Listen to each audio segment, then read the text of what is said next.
Welcome eTeachers to this section of our training course, audio recording. Now there are so many fancy apps with a million features, but in this extension unit we want to introduce you to some very simple tools that you can use to easily improve your English lessons. Now of course speaking and listening should be a routine part of the English curriculum.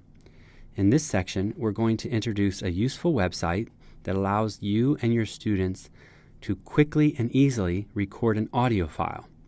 It's also free and perfectly private, so it is great for educational use. So let's get started. First of all, go to onlinevoicerecorder.com, and there are two hyphens, online-voice-recorder.com, and you will see this dashboard of the website. This website does require a desktop browser such as Chrome or Firefox. Of course, it's possible to record an audio file using your mobile phone with voice memos, for example. But the sharing features from a mobile device can be a bit tricky. And we want to show you the easiest way to do that. So please use your laptop or PC for this tool. Okay, I think now we can get started with our very first audio recording with Online Voice Recorder. To record an audio, simply go to this red record button here in the middle of the page. The website will ask you for your permission to use your microphone the first time you use it. So of course allow it. And as soon as you do that, the recording will start. This green audio level line shows the recording is in progress. To pause the recording, you can click here and then just click it again to resume the recording. All right, if you're happy with it, you can simply click on the record button to stop, and it's really that simple. Now, saving your recording is also simple. You can see the save button there, and it will automatically be saved to the default folder. But I'll demonstrate that later. If you are not happy with your recording, you can easily re-record it. To do that, go to the top right-hand corner here and click on this cross icon, and then click on Yes to start over. Now you get a second chance to record an audio, and you can do that as often as you like. Right now, however, I'm going to show you something different, and that is a quick demonstration of an activity you can do with Online Voice Recorder. So I want my students to get in the habit of reading aloud, speaking aloud, for both in-class and at-home activities. Here I have prepared a fun Reader's Theater script for a group of 4 students. This activity is to encourage reading aloud with feeling, with expression. So I've asked them to use exaggerated intonation and expression. Each student reads their own role as stated in the script, and they can practice as a group as much as they like, of course, and then they read their script together when they're ready using this website, onlinevoicerecorder.com.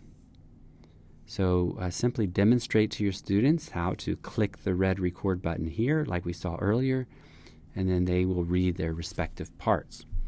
Once they're satisfied with their recording, they just click on the red button again. And now I'm going to show you something else, another little feature, and that is an editing feature. So once you have your recording done, you can click on this icon to play it back. And if you want to trim the recording, that is, if you want to delete something from the beginning or the end of the recording where there's often a few seconds of silence or some rubbish, you can do that just by dragging these blue bars at the beginning or the end of the audio track to trim off what you don't want included. Okay, and then after you've done that, you click on this icon again to play back the recording and to see if it's what you want. Once you're happy with it, click on the save icon to download the audio recording to your laptop or your PC device. To retrieve it, you can go to this arrow icon and then choose Show in Folder. So now I've got an audio file downloaded to my Downloads folder. Remember that by default, the browser will download your files to your Downloads folder, so you can find them in there. But you could change that setting in your browser if you want your downloads to automatically go to another folder of your choice. Okay, so now I've got this file on my desktop. Sharing your audio file is the next important step. We can share our audio with colleagues or students, or if your students have recorded an audio, they can also learn how to share it with you or with their classmates. For this student script reading Reader's Theater activity I showed you, I have created a Google Slide template, and I asked my students to simply insert their audio file in the Google Slide. And then, of course, they add their names and their group number. And this slide serves as a kind of digital worksheet that they can then submit to me in any way, such as via Google Classroom or email, or by Google Drive, or even submitting a share link to any LMS or blog. Okay, let's take a listen to the student's work. I want shoes I choose. She went to the store to buy new ones. The clerks asked her, "Which shoes do you choose?" Katie said, Okay, I won't play the whole recording, but that sounds great. Good work, girls. Now, what sometimes makes using e-resources complicated is that there are so many different ways to do something, like share a file. In this course, we try to show you a few of the best options. But of course, just choose the one that works well for you and your students. In addition to sharing their audio recording in a Google Slide, students could save it in their Google Drive, which allows them to share it a variety of other ways, such as by a link. If you watched the Google Blogger section of our course, you saw how to import an audio recording from Google Drive to your blog. To save the audio file to Drive to begin with, you or your students simply need to click on this New button here with the plus icon in your Google Drive, and then choose File Upload. Then choose the audio file that you want to upload to your drive. Here I am choosing the one made by my students, and in just a few seconds my audio recording will be uploaded and saved to my Google Drive. Now that it's safely in the cloud, I can share this file to other platforms like the Google Slides as we saw, or it could be shared in Google Forms or Classrooms. You could share it in Padlet, in Flipgrid, or as mentioned in your blog. So we look at all those apps in other sections of this training course, so make sure to check those out to get more details on how to use them. So to wrap up this section on Audio Voice Recorder, this is a powerful extension tool for teachers and students to integrate listening and speaking into lessons more easily and more often.